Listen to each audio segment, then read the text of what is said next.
We do thank you for coming. We weren't sure exactly how many were going to come, and somebody said, maybe 50, maybe 75, and I think there's more than 75 people here, so that is a great commitment on your part to come out on a cold night. So I am Jane Lindeman, Superintendent of Waterloo Schools. This is Crystal Buzza. She is the Executive Director of Career and Technical Education. So it makes sense for both of us to be here to make the presentation portion of tonight's meeting, and then we'll open it up. I would say that we have a lot of people here who have worked on this proposal all along. Some are staff members, some are people who are working on a Vote Yes committee, which is outside of the school, but they are here as well. And so when we get to the question answer session, I think what we'll do is just open it up, and the person who is best positioned to answer that will do it. I mean, obviously I think I will have a lot of the answers, and so will Crystal, but we'll open it up to the school board and people who worked on the committees, and we'll go from there. So with that, I'm going to just start with the presentation. My goal, I do have a little slide about objectives. I really hope that tonight you would get the what it is that we are trying to propose for Waterloo schools, for our high schools, and also the why behind it. Why would we pursue this type of a proposal? And I hope that I can share a little bit. I can't give you all of the history, probably in tonight's, you'd be here far past midnight, to give you the history of everything that has gone into bringing this proposal to tonight. But I'll do the best I can. The one thing I can tell you is that we have been working on this proposal for 4 years. We started the first committee in January of 2012. So again, it would be almost impossible to tell you everything we've gone through to get to this point, but I'll do the best I can to let you know how a decision came to be. And we'll talk about the benefits. I'm hoping to share a little bit about what we're hearing as we've been out and about. Crystal and I have been, I think we've done, in January, I think we scheduled about 50 presentations out in the community to make sure people are aware of this initiative. We've also had a lot in the, on the news, and we've had things in the Courier, but we want to tell you what we're hearing. And then finally, I'll finish up with the timeline, and then also the funding, the cost, and the funding mechanism, because it is a little different from what you may have seen or heard of in other districts. So with that, I'm just going to jump in. So first slide. And if you're a counter, I think there are 9 slides, so it's not super long. So the what? We are proposing to bring a career center, to build a career center for Waterloo schools. And this career center would house 30 career programs. And you do have materials, and if you were interested in the 30 programs, I would suggest that you flip over that little half sheet. It's on cardstock. If you flip it over to the very back side, that's the quickest place to get a list of the 30 programs we are looking to bring. You will notice we are suggesting that we phase them in over time with 15 programs the first year, and then 10, and then 5. And when Crystal talks a little bit about career and technical education, she will share with you a little bit more about why we chose those particular programs. So building a career center to house 30 career and technical programs, and then the second part of the proposal is to do some renovations at East and West High School. Now, to be clear, those are not the only renovations that we would do. They are the renovations that are attached to this part of the proposal. We looked at our facility needs for all of our buildings, not just East and West, but also Expo Alternative Learning Center for our middle schools, and our elementaries are extremely new and in great condition. But even those at times after a number of years, there may be something that needs to be repaired. So we've looked at that, what needs to be done, and the piece of East and West that we are proposing to do as part of this proposal are things that are really needed at this time. And so those renovations, if you're wondering what they are, it would be air conditioning at East and West. We don't have that right now. Windows, lighting, some parking lot. There's some parking lot needs, especially at East High School. And so those are the things that we would be doing, and I'll share the cost for that in a little bit. So that's the 100-person committee that has been working on this. So why technical education? So first I need to tell you that the committee went all over the United States looking for things that worked. And so we traveled to East Coast, West Coast. We looked at what we could here in Iowa. Iowa is not as far along in career and technical education. So once we kind of focused on career and technical education, we did have to go around the nation to find districts that had that type of programming comprehensively in their district. And so early on, we knew our goals before we even started were really we knew that we needed to do better. We wanted every single child to have a high school diploma. That really is the minimum. So with that, I will tell you that in 1950, about 50% of the students got diplomas, high school diplomas, and about half did not. I've shared this openly. My dad would be one who did not get a diploma. He went to 8th grade, but you know, in 1950, I will tell you that there were a lot of jobs available for people who didn't have a high school diploma. There were jobs available and they could do well. That is not the case now. We have to change our thinking, and so the committee knew that that was something we wanted to do. And we really wanted to give kids a jump start on what they wanted to do after high school. There's legislation actually that asks schools to do that and think of it more than just preschool through 12th grade, and really looking at how do you help bridge that gap between high school and life after high school. So the stats down at the bottom are really interesting, I think. They are some of the stats that the committee looked at. We noted very early on that some of the schools that we went to visit, they were having greater success, but one of the things that they did is they really hooked into they looked at the changing labor market, and they said, what do kids need to know and be able to do now? What sets them up for better success? I'm not shy about sharing my age. I'm 48 years old, and I graduated in 1985. And so if you think of what kids needed to know then and what kids need to know now, it has changed, as one would expect. So look at the stats down at the bottom. We know that about 60% of the jobs out there require a technical education. So by technical, I'm talking about a very specific skill set. Typically, many times those are jobs that might take a 1 or a 2-year degree to obtain. You have to learn something very specific. We're not anti-4-year college at all. Matter of fact, there are still a third of the jobs out there that do take a 4-year degree. But that has, one of the things that was really important to us, when we looked at colleges and universities specifically, when we looked at them, we noted that of the people who enter and enroll in a university setting, university 4 years or more, what percentage of those actually complete a degree? So I want you to just think that through in your mind. Of all the students, you know, I wanted to say kids, but I suppose they're not kids at 18, 19 years old. Of the people that enroll, what percent of them actually earn a degree? Whisper that number to somebody sitting beside you. What percent of people who enroll actually finish? What do you think? Let's hear your numbers. This is interactive, town hall. What do you think? 50%. 80? 25? Okay, so nationally the number is 37% of people who go to a 4-year, who got it right on the, somebody's, you know, high-fiving and patting themselves on the back. About 37% of people nationally who go into a 4-year college setting actually complete. So the 63% who do go and don't finish, you know, one could say that they probably gained some experience just by being at a 4-year college, and that's probably true. However, if they don't have a degree, but they do have debt, you know, you have to wonder if they chose completely wisely. Again, the experience, and you know, some parents may say, you know, the partying experience or the social experience or whatever that might be is certainly, you know, worth something living out on their own. But the debt and no degree is significant, and it was significant to the committee that was looking at this proposal. So the bottom 2 bullet points, I want you to pay close attention to those.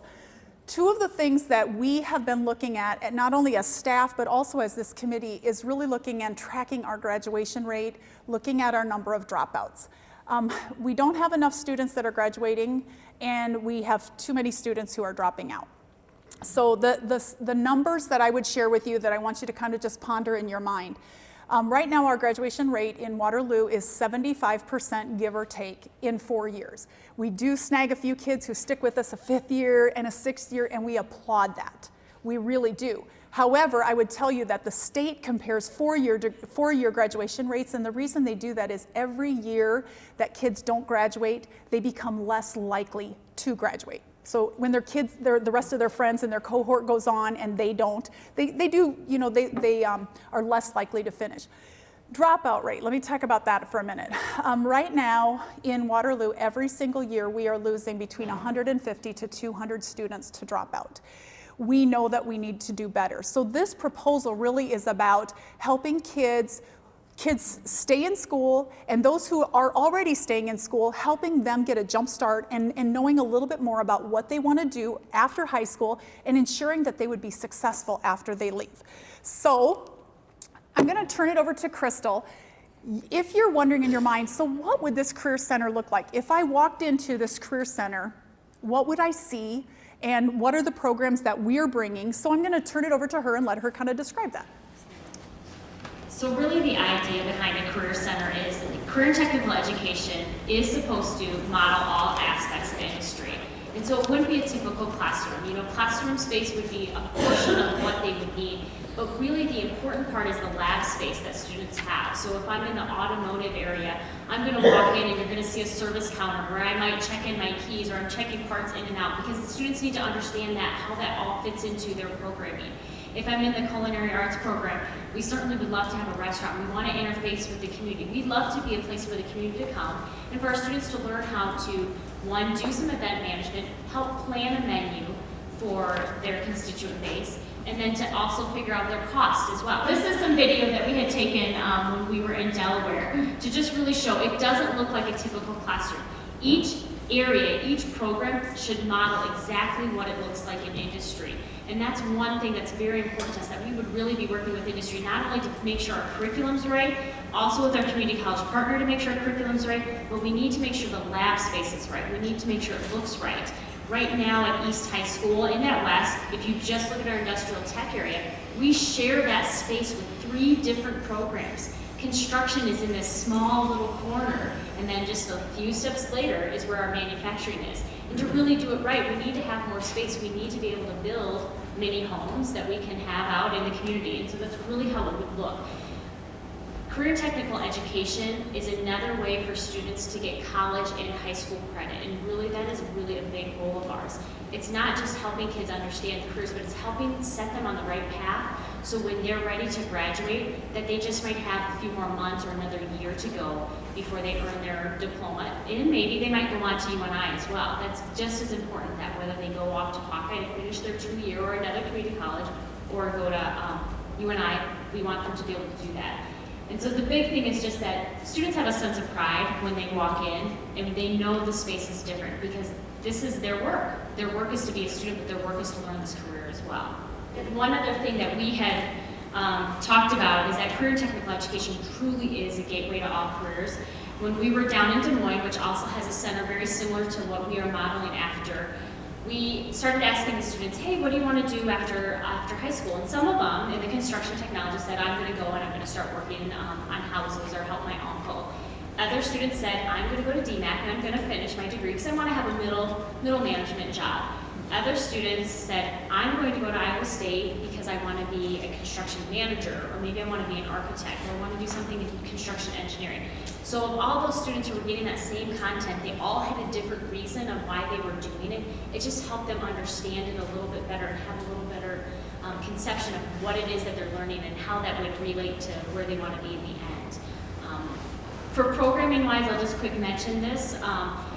Some people have gotten the concept that they would stay at the Career Center the entire day, and they absolutely would not. It's a portion of their day that they go there. This is elective credit, so some students might choose the Career Center, some students might not. They might continue to have a very general liberal arts education, and that's completely fine. But for the students who want to do this, for a portion of their day, for about half of their day, they'd spend time at the Career Center, and the other part they would get their core content that they're required to get. And I know some of you may have questions about like what a student's schedule would be like, and we'll make sure we answer that too. So, so on the screen, you have a list of the complete programs, but you might want to look at the general categories down at the bottom. We're talking about jobs that are available in technology, teaching, automotive, public safety. So those are kind of the areas, and we would phase those in over 3 years, 3 to 4 years. The benefits. The committee was really interested in what would help us do better. And we really focused on programs where the kids were doing better than what we were. And so this technical education, we knew that the students ended up being better prepared. They were extremely engaged, and there are many people in the room who actually traveled with us and went on these trips. And I wish I could describe to you the student engagement that we saw. I joke sometimes that one of the times I was in Delaware, and I was visiting extensively with kids, trying to learn everything I could. And it was shortly after Hurricane Sandy had been there. And the kids said to me, I really think our state overreacted. We could have had school. They called off school for 3 days. There was no reason for it. We could have been here. And I think of Iowa and snowstorms, and I can't remember the last time my 2 kids were saying, don't cancel school, we want to be there, and you may have kids and you might wonder that too. So 92% graduation rate on average nationally for schools that have this type of programming. Students did not miss school. They just were there, as were the teachers. 75% of students go on to post-secondary options, and again, that could be 1 year or 2 years or 4 years. The program that they take is really a springboard to whatever they want to do. I love the example Crystal gave about the construction technology. If they're in construction technology, that does not mean they're gonna, pound nails for the rest of their life. They may, but they also may be an architect or whatever they want to be, or an engineer. So it's really, it really gives them that start on post-secondary. Another thing that we really liked that we saw was the strong connection with businesses. When we came back, we really took note of what existed in the Cedar Valley, and it was very clear that this type of programming would work here because we have so much business and industry to which we could connect. So, so the reactions of people as we've gone, we've worked closely with teachers, sharing the message, involving our current CTE teachers. I don't know if Crystal shared, we do have 26 teachers who teach in this type of a program already, working with them and saying, what would this look like if we really move from, we have portions of 11 programs, but what if we really offered the comprehensive pathway, the sequence of courses that would allow kids to go really deep? We've talked with students, we've talked with middle school kids, we talked with high schoolers, we talked with alumni. What did you not have that you would have liked to have had? What are you doing now? What career are you pursuing? What could we have done on this list that would have given you a jump start? And so there are some of the quotes that we've heard. I love the student quotes, and they said this would actually give us a way to figure out what we want to do before we go to college. I would actually add too that sometimes it gives them a way to figure out what they don't want to do before they go to college. And I don't know if any of you have had children in college who have switched majors. That happens a lot after you've paid tuition, and then you switch, and you kind of, in essence, sometimes start over on certain portions of the credits. So not wasting money, not getting in debt. Again, worked a lot with businesses. We had business representation on our committee. This happens to be a quote from Tom Penaluna, who's the CEO at CBE. And he really talked about the fact that businesses are competing globally now. It's not, the world has maybe gotten smaller, I guess. We have to be located in places where there are people available. And if kids choose to leave the Cedar Valley and go somewhere else, that's absolutely fine. But we want to keep our talent here. So last couple points, making sure that you understand the timeline. It is up there, planning in the 16-17 school year, building in the 17-18 school year, and of course that building that I'm talking about would be the Career and Technical Center, and then implementing in the fall of 18, which means that our current freshmen would be the first students who could truly attend the Career Center for the full experience. In the meantime, we are doing everything that we can to make sure that kids have experiences with the spaces that we have and with with what we have available, the resources available.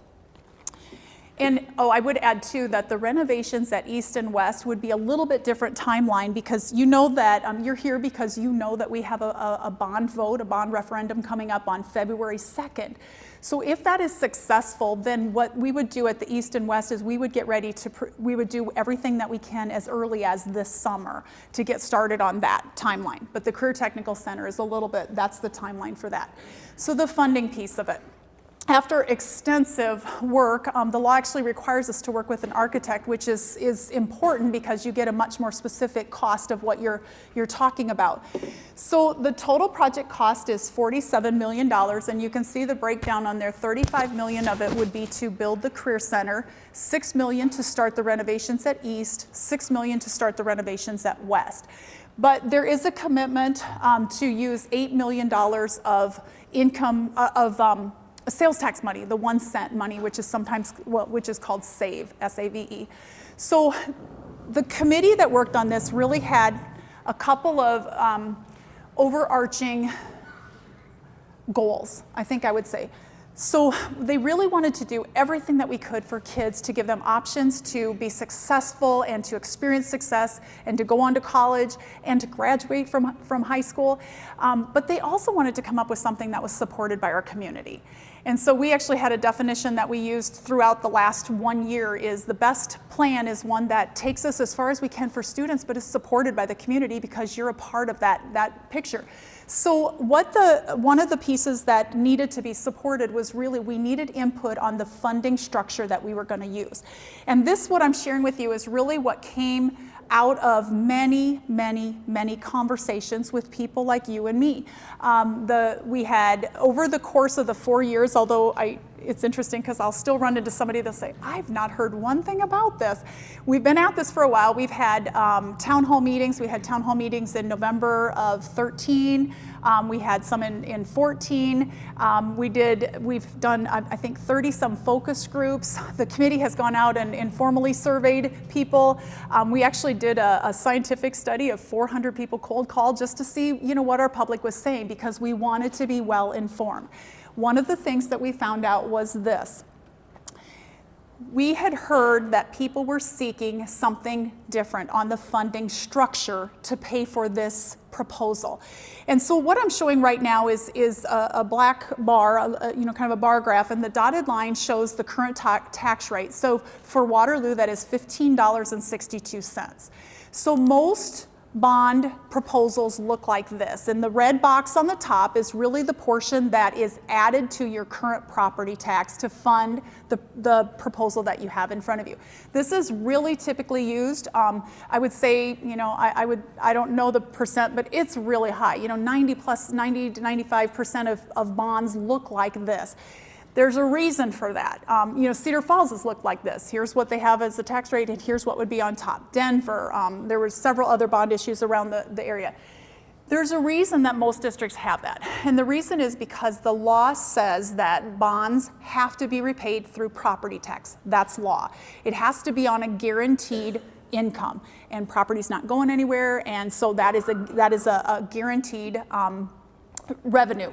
So that's the reason it looks like that. But our committee, after talking to people, really tried to be responsive and to be creative on what they were going to stress as a funding mechanism here. So while the bond has to be funded through property tax, so in essence it has to be within that property tax bar, it has to be within that black bar. But so we started looking at other things that made up our current property tax, and there was something in there that we currently fund, Waterloo currently funds through property tax, but it doesn't have to be funded through property tax. You have options on something called the Instructional Support Levy. Again, we fund that through property tax, but it doesn't have to be. So we started thinking about what would happen if we would take that out of funding from property tax and fund it through the other mechanism, which is an income surtax. If we took that out, would that free up property tax dollars to go to fund this proposal? So here's what it looks like in a visual. I'm going to click it, so you're going to want to watch the screen to see the animation. Here's what it looks like. The Instructional Support Levy amount of dollars is really what popped out to the left. That's what came out, and so that frees up property tax dollars to fund the proposal that we have in front. So what you don't hear me saying is that it's not a new tax, because it is an instituted tax. It is new, but it was really important from what we heard that it be property tax neutral, and not just be not just the only people responsible they didn't want just the property owners to be responsible. So why an income tax? Because a tax is a tax is a tax. Well, that's not what we heard. First of all, it's not a new thing, although it's new to Waterloo. And so we've had, probably out of our questions, I would say, probably 40% of the questions have been about this income surtax. What is that? It is not new, but it is new in Waterloo. 82% of districts already use an income surtax to generate revenue. 82% of districts. Waterloo is not one of them. The majority of districts right here in Black Hawk County use it. I think there's only 3 districts, with us being one, that don't use that. So what we heard is that it really is perceived as a fair tax. It spreads the responsibility across a broader base of payers. We do know that in Waterloo we have 45,000 plus people who pay income tax, who would contribute to this funding mechanism, versus just the property owners, which is fewer. And so also it does consider the ability to pay. This is how it works, and I have to kind of show you a visual. So it is not on a person's gross income. So think of Iowa individual income tax, not federal, Iowa individual income tax. So think of the form that you fill out, and at the top of the form, what are your wages and earnings, and so that's kind of your gross income. And then you kind of go through a process, and you put in the deductions, and then you get down to the bottom, and you have your taxable income. And based on that taxable income, here's the amount of tax that you owe to Iowa, to the state of Iowa. So on that amount, and I think it used to be on line 51, and now I hear it's on line 53 out of the new tax form. So on that amount, what you owe to Iowa, it would be a 4% surtax, an overage tax. So a tax at 4%. So I'll do one more click, because you're wondering what is that to the average person. In Waterloo, we looked at kind of that 50th percentile taxpayer, and we found out that the average person in Waterloo pays $1,330 in tax to the state of Iowa, in income tax. So $1,330, if you took 4% of that, the average, that would be $53 to contribute to this project. That's the average person. The 50th percentile person would pay $53. So you do have a handout in front of you that I don't have. Somebody hold up the get the facts about income tax. Somebody hold that up to the public. So do you know which one I'm talking about? Right there. So I want you to I'll draw your attention to that. That is something we put out, again, because it is new in Waterloo. So this kind of has some of the questions. Who would pay that is probably one of the more common questions that I get, and it really is anybody who lives in an address that is within the Waterloo Schools boundary. So the way that works is really every property actually is tagged to a school district. So it isn't necessarily by the town. Generally it is. If you live in Waterloo, you probably are in the Waterloo School District, but that isn't 100% the case, because there actually are usually on boundary, borders. Cedar Falls Waterloo border, for example, there are properties that are in the Cedar Falls city limits, but they're in Waterloo School District. So those people would contribute to this. And the opposite is true, the converse is true. There are people who live in the city of Waterloo, right on the edge, who might be slated in the Cedar Falls School District. So it really is whatever district your boundary is in.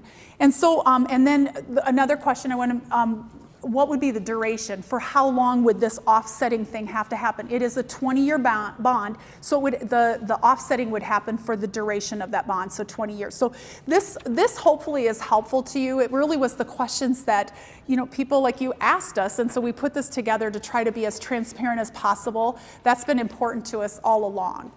I would also remind you too that in the spirit of transparency and making sure that we're answering questions, there is on the Waterloo Schools website a comprehensive frequently asked questions.